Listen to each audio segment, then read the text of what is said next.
Greetings, citizens of humanity. We are anonymous.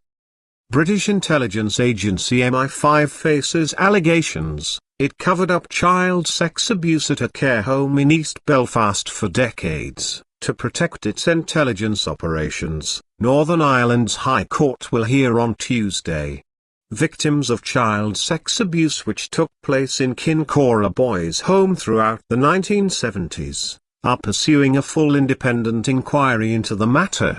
If successful, the victims' legal challenge will result in a robust inquiry that compels key witnesses to testify. MI5 would also be forced to supply investigators with vital documents.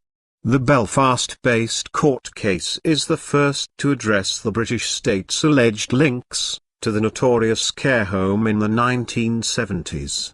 It begins on Tuesday, and is expected to continue throughout the week. Amnesty International describes the abuse at Kincora as one of the biggest scandals of our age. The rights group supports victims' demands for an independent inquiry with full powers.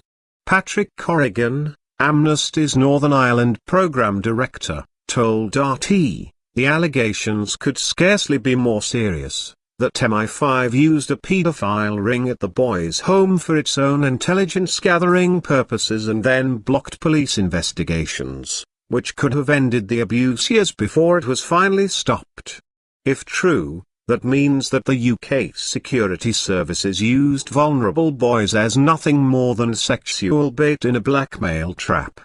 Some people talk about a dirty war in Northern Ireland, but these allegations are stomach-churning, and must be fully investigated with an inquiry with the full powers to do so. If proven, those responsible must be held accountable before the law, whether perpetrators of abuse or those who perpetuated that abuse by allowing it continue for years. That would mean prosecutions and the prospect of prison to follow police investigations, and should also mean compensation for the victims. Lawyers representing the victims will argue that MI5 personnel had knowledge of the child abuse at Kincora, allowed it to continue, and were complicit in protecting those involved from investigation or prosecution, according to documents submitted to Belfast's High Court. One alleged victim, Gary Hoy, entered Kincora with his little brother in the 1970s. He claims the abuse he experienced there severely damaged him in later life. In a sworn affidavit seen by The Guardian, he says, "I find it heart-wrenching that there were security men, who could have been behind the abuse or involved in it. Because they were in positions of authority or supposed to be protecting the state, they get away with it." Lawyers for Hoy will argue he suffered abuse at the care home, which is defined under Article 3 of the European Convention on Human Rights as torture. Colin Wallace, a former military information officer based in Northern Ireland, said British MPs had been deceived about child abuse at Kincora Boys' Home. He told The Guardian there is undeniable evidence UK government agencies' cover-up of the abuse was concealed from Britain's Parliament. However, victims' demand for an inquiry with full powers was backed last week by Britain's Home Affairs Select Committee. The committee recommended that Kincora be included in the ongoing child abuse inquiry, ordered by Westminster. Amnesty's Northern Ireland Programme Director, Patrick Corrigan, said the committee's recommendation was bad news for those who want Kincora's murky past to remain secret.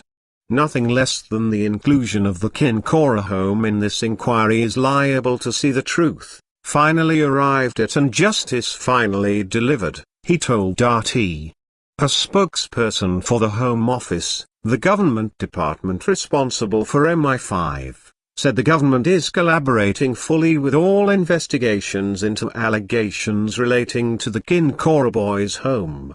It is not appropriate to comment further while these investigations are underway, the spokesperson told The Guardian.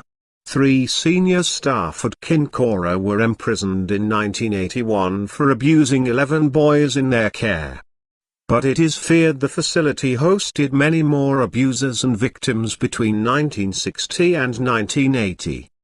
To this day, allegations prevail that a paedophile ring at the children's home was linked directly to the British intelligence services. Two ex-military intelligence officers insist MI5 blocked police inquiries into child abuse that occurred there in the 1970s. One officer says MI5 was complicit in the abuse that took place, while another claims he reported it to the security services, but no action was pursued. We are anonymous. We are legions. We do not forgive.